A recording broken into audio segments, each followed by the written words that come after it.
l'actu sur King FM. Cathy Ndiaye. Bonjour Cathy. Bonjour Pape Cheikh.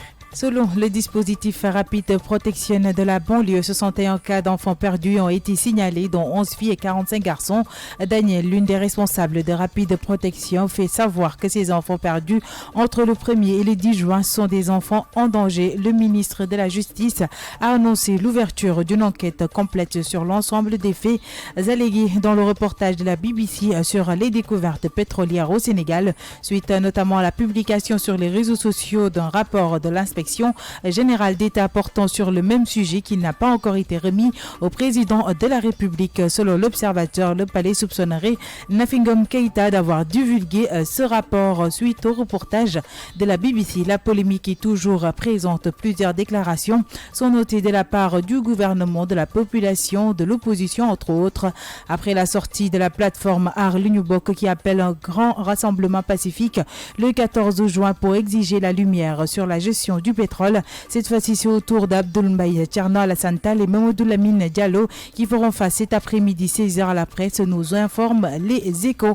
International, Joseph Boukar Kansoga a été reconnu coupable de détournement des fonds par ses pairs. Le Conseil de discipline et d'éthique professionnelle a également décidé de l'exclure de la profession.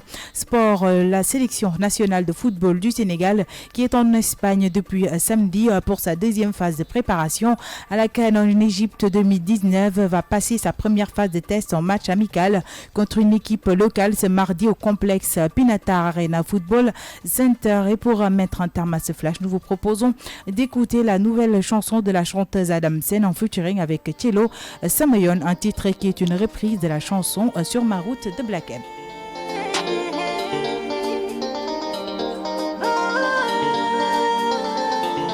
Sama yoon moom bari woon na noon yu ma yéene woon lu bon mooy une vie de route. Sama yoon moom ni ma ci sonne woon moo ma def li ma doon te du ma ruus. Sama yoon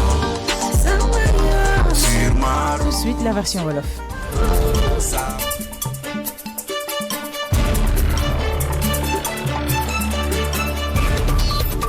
Yéen a ngi déglu King FM ci 99.4. mbokk yi dalee nag jàmm ci seen tënkum xibaar ñu daal di koy tàmbali rek ak rapide protection bu banlieue bi ñu ngi daal di xamle ni lu tollook juróom benn fukk ak benn kaawu xale yoo xamante ni dañoo réer daal dinañu leen signalé. Lu tollook fukk ak benn jigéen ak ñeent fukk ak juróomi xale yu góor nag dañoo daal di réer. Kii di Daniel bokk ci responsable bu rapide protection daal dinay xamle ne xale yooyu réer ci diggante benn fan jàpp fukki fan ci weeru juin nag jamono jile rek ñu ngi en danger. Ñu waxtaanee leneen lii di ministre de la justice daal dinay xamle ni dinañu ubbi ab l'enquête jëmale ko ci li nga xamante ne moom mooy di reportage bu BBC ak li nga xamante ne yëkkati nañu ko jëm rek ci découverte pétrolière fii ci Sénégal, waaye itamit waxtaane publication gi ñu amal ci réseaux sociaux yi jëm rek ci benn rapport de l'inspection générale bu état bi di waxtaane li ni mel ba tax na rek kii di njiite réew mi Macky Sall ba tey rek tegagul loxo ci rapport boobule bu nu sukkandikoo ci waa l'Observateur. Ñii di waa palais bi dañu daal di jàpp ne kii di Nafingom Keïta moom moo daal di génne mbir ni mel.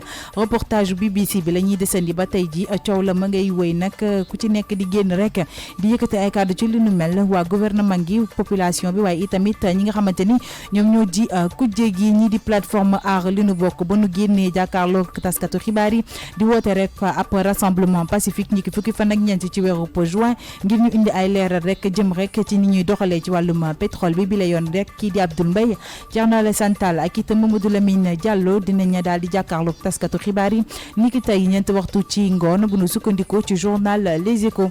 ca bitim réew kii di Joseph Boukar Kansoga moom nag dañu ko daal di teg ay daan jëm rek ci wàllum détournement de fonds. ñi ko jiiñ rek moom mooy ñi mu àndaloon doon liggéey ba tax na ñi di conseil de discipline d'éthique professionnelle daal dinañu xamle ni dinañ ko jëlee ca bopp li nga xamante ne moom la doon jiite wàllum tàggat yaram.